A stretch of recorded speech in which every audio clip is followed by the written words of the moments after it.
After her grandmother's death, Eliza inherited the family's crumbling Victorian home at the edge of Ravenswood. Everyone in town called it cursed. People spoke in hushed tones about the house where lights flickered at night even when no one lived there, where voices whispered through the vents and shadows moved without light. Eliza didn't believe in curses. She believed in grief, in empty houses creaking with memories. So she packed her things and moved in. The first night was quiet, too quiet. The house seemed to hold its breath as she explored dusty hallways and long-forgotten rooms.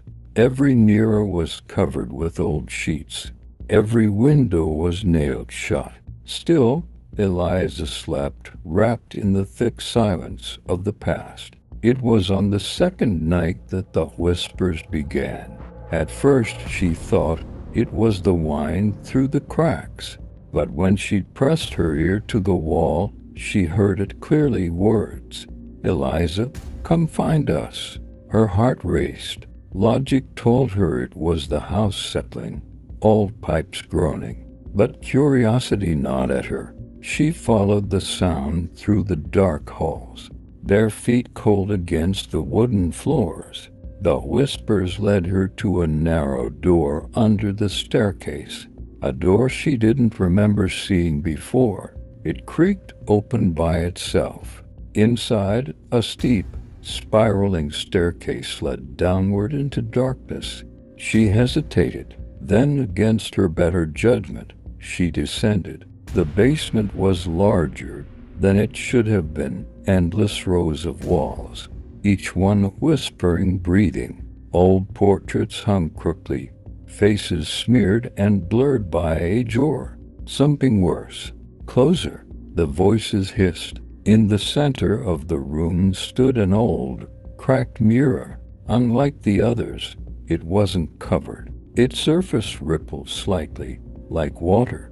Eliza approached. Her reflection stared back at her, but it was wrong. Her reflection smiled when she did not. It blinked when she stood still. "Join us," it whispered, voice slithering from the glass. Frozen in fear, Eliza tried to step back, but her feet refused to move. The mirror pulled her closer, closer, until her nose almost touched the cold surface. Suddenly, hands shot out from the mirror, her own hands, but twisted, discolored, wrong. They grabbed her wrists and yanked. Eliza screamed, but the sound barely reached the surface. The last thing she saw was her own reflection watching with hollow eyes as she was dragged inside. In the upstairs hallway, the lights flickered and steadied. The house grew quiet once more. Weeks later, the house went back on the market. When a new couple came to view it, they admired the antique mirrors. Only for a moment did they pause when they saw, deep within one mirror's reflection, the faint outline of a woman pounding silently against the glass, mouth stretched wide in a scream no one would ever hear.